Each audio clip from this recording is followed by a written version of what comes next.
اعوذ باللہ من الشیطان الرجیم بسم اللہ الرحمن الرحیم وَإِذْ أَخَذْنَا مِيثَاقَكُمْ وَرَفَعْنَا فَوْقَكُمُ الطُّورَ خُذُوا مَا آتَيْنَاكُمْ بِقُوَّةٍ وَاذْكُرُوا مَا فِيهِ لَعَلَّكُمْ تَتَّقُونَ ثُمَّ تَوَلَّيْتُم مِّن بَعْدِ ذَلِكَ فَلَوْلَا فَضْلُ اللَّهِ عَلَيْكُمْ وَرَحْمَتُهُ لَكُنتُم مِّنَ الْخَاسِرِينَ۔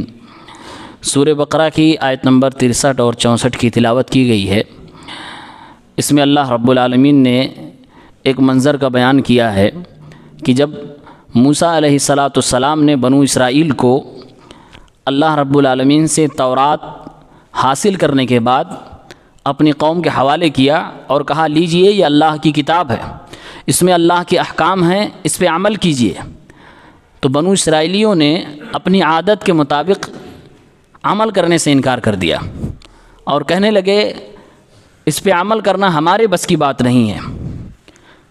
تو اللہ رب العالمین نے ان کو ڈرایا اور ڈرانے کے لیے اللہ تعالیٰ نے کوہ طور کو، جو طور پہاڑی ہے، اس پہاڑ کو اللہ نے اٹھایا زمین سے اور ان کے اوپر کر دیا، سائبان کی مانند، بدلی کی مانند وہ پہاڑ ان کے سروں کے اوپر تھا۔ اور یہ لوگ اس وقت ڈرے جب پہاڑ کو اپنے اوپر دیکھا کہ اب ہم اس کے نیچے دب کے مر جائیں گے، تو اس وقت ان لوگوں نے ڈر کے پھر کہا کہ ہاں ہم بات سننے کو تیار ہیں، ہم عمل کرنے کو تیار ہیں۔ تو اللہ نے اسی بات کو بیان کیا اور فرمایا وَإِذْ أَخَذْنَا مِيثَاقَكُمْ، اور میثاق کا لفظ یہ وثاق سے بنا ہے۔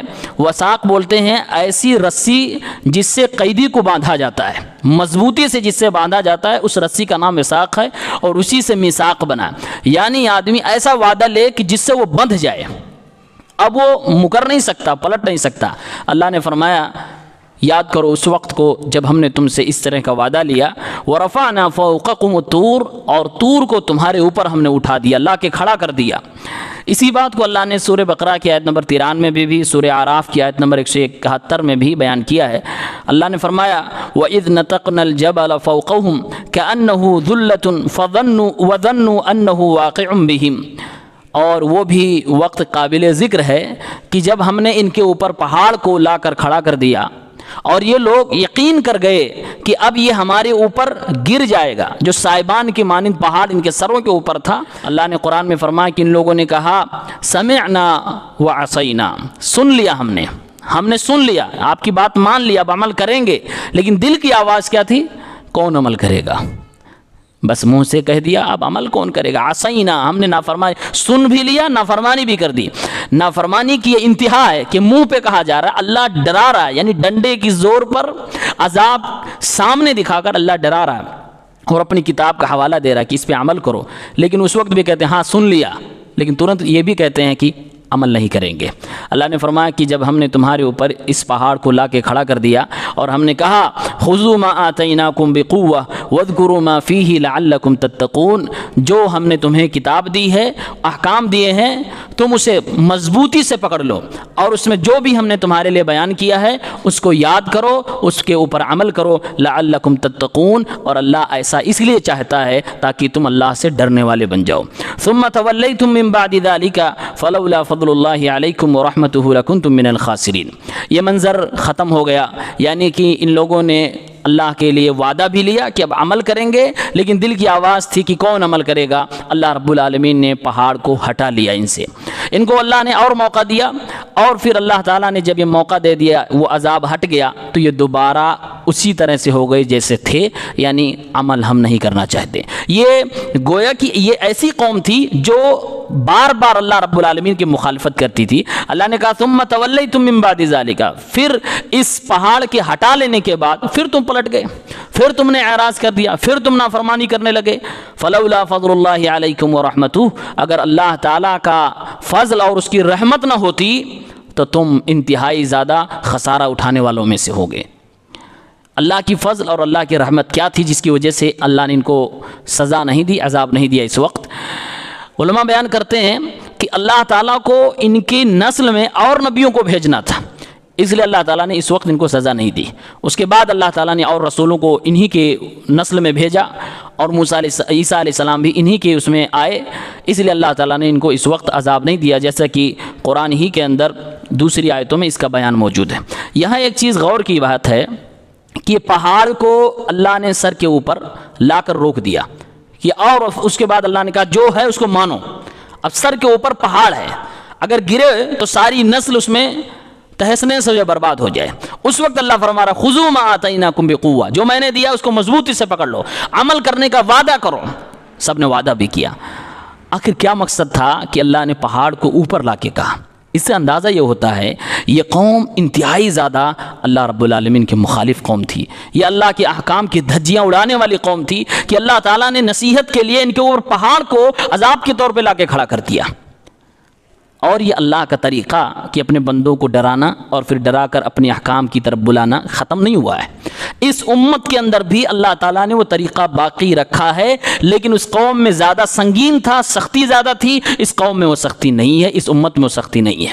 ان کو اللہ تعالیٰ نے ڈرانے کے لیے پہاڑ کو سر کے اوپر لا کے رکھ دیا. اس امت میں اللہ تعالیٰ نے ڈرانے کے لیے جو سورج گرہن ہوتا ہے, چاند گرہن ہوتا ہے, یہ بھی اسی طرح کی ایک چیز ہے جس سے اللہ اپنے بندوں کو ڈرانا چاہتا ہے. صحیح بخاری و مسلم کی روایت ہے, صحیح بخاری میں کتاب الکسوف میں 1048 نمبر پہ حدیث موجود ہے. اللہ کے نبی صلی اللہ علیہ وسلم کے زمانے میں ایک بار سورج گرہن ہوا تو بعض لوگوں نے کہنا شروع کر دیا کہ آپ صلی اللہ علیہ وسلم کے بیٹے ابراہیم کا انتقال ہوا اس لیے سورج گرہن ہوا ہے. لوگوں نے کہنا شروع کر دیا کہ ان کے بیٹے کی وجہ سے سورج گرہن ہوا ہے.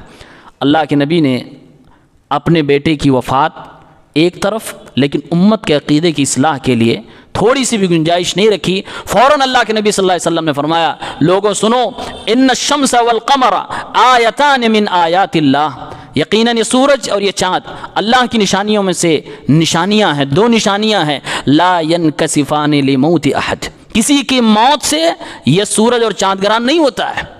ان اللہ تعالی یخوف بها عبادہ, اللہ تبارک و تعالی سورج گرہن کر کے, چاند گرہن کر کے اپنے بندوں کو ڈرانا چاہتا ہے. اس سے دو باتیں پتہ چلی. ایک یہ کہ وہ طریقہ جو اللہ نے پہلے قوموں کے ساتھ اختیار کیا, بندوں کو گاہے بگاہے ڈرانا اور اپنی کتاب کی طرف, اپنے احکام و اوامر کی طرف بلانا, وہ طریقہ آج بھی موجود ہے, لیکن تھوڑا ہلکا اس میں ہے.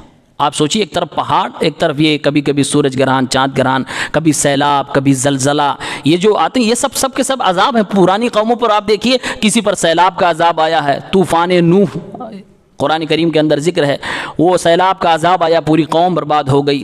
کہیں زلزلہ آیا ہے, کہیں تیز چنگھاڑنے کی آواز آئی ہے, طرح طرح کے عذاب آئے. اور وہ ساری چیزیں اس امت کے اندر ہو رہی ہیں, لیکن گاہے بگاہے کہیں کہیں ہوتا ہے اور کہیں نہیں ہوتا ہے. اللہ تعالیٰ چاہتا ہے کہ بندے ڈر جائیں, میری طرف آ جائیں. لیکن معاملہ یہ ہے کہ جس طرح سے یہودی لوگ سوائے اس پہاڑ کے کسی اور دوسری چیز سے نہیں ڈرتے ہیں, آج اگر جب زلزلہ آتا ہے, جب سورج گرہن, چاند گرہن ہوتا ہے, یہودیوں کو کوئی فکر نہیں پڑتا. وہ اس کو نام دیتے ہیں کہ یہ سائنٹیفک طور سے ہے, یہ ایسے ہی ہو رہا ہے, اس کا کوئی تعلق نہیں ہے. لیکن اسلام نے اس کی اہمیت بتلائی ہے. اسلام نے, آپ دیکھیے, سورج گرہن اور چاند گرہن پر اللہ کے نبی صلی اللہ علیہ وسلم نے نمازیں پڑھی ہیں, اس کا نام ہی رکھا ہے صلاۃ الکسوف. اور افسوس کی بات یہ ہے اکثر مسلمان اس نماز کا نام تک نہیں جانتے ہوں گے, زندگی میں پڑھنا تو دور کی بات. کیا ہم لوگوں کی زندگیوں میں سورج گرہن نہیں ہوتا ہے, چاند گرہن نہیں ہوتا ہے, لیکن کبھی کیا ہم نے نماز پڑھی ہے اس کی؟ اللہ کے نبی صلی اللہ علیہ وسلم کے دور میں جب بھی ہوا, آپ صلی اللہ علیہ وسلم نے نماز پڑھی ہے اور امت کو ایک نماز دے کے گئے ہیں کہ اللہ ڈرا رہا, بندو ڈرو, اس وقت اللہ سے توبہ کرو اور وہ نماز پڑھو. اس کو صلاۃ الکسوف کہا جاتا ہے. نماز کی تقریباً ہر کتاب کے اندر اس نماز کا ذکر کیا جاتا ہے, لیکن امت اس سے غافل ہے. آج زلزلے آئیں, آج سیلاب آئے, کوئی کسی کو کوئی فکر نہیں ہوتا. اسے کوئی الگ الگ نام دے کر, دنیاوی معاملات کے نام دے کر آدمی آگے بڑھ جاتا ہے, لیکن کبھی یہ نہیں سوچتا کہ اللہ تعالیٰ یہ ڈرا رہا ہے ہم کو. اللہ رب العالمین موقع دے رہا ہے, سمجھا رہا ہے. اس طریقے سے ہمیں اور آپ کو سمجھنا چاہیے. اس قوم کے لوگوں نے نہیں سمجھا, اللہ تعالیٰ نے موقع دیا, اس کے باوجود یہ لوگ نہیں سمجھے. آگے اللہ تعالیٰ نے ان کو برباد کیا, تہس نہس کیا, طرح طرح کے اللہ نے ان کے اوپر عذاب نازل کیے ہیں. وہ آگے وہ باتیں آئیں گے انشاءاللہ. بہرحال پیغام یہ ہے کہ ہم اور آپ کو اپنے عقیدے کی اصلاح کرنی چاہیے, اپنے گناہوں سے توبہ کرنا چاہیے, اور اس طرح کے جو حادثات واقعات ہوں تو انسان کو ایک بار کم سے کم اپنے اعمال پر غور کرنا چاہیے, اپنا محاسبہ کرنا چاہیے کہ اللہ ہم کو ڈرا رہا ہے. ہمارے اندر کچھ غلطیاں ضرور ہیں جو اللہ رب العالمین ہماری اصلاح کرنا چاہ رہا ہے. اللہ تعالی ہم سب کو اپنے عقائد و اعمال کی اصلاح کی توفیق عنایت فرمائے. آمین.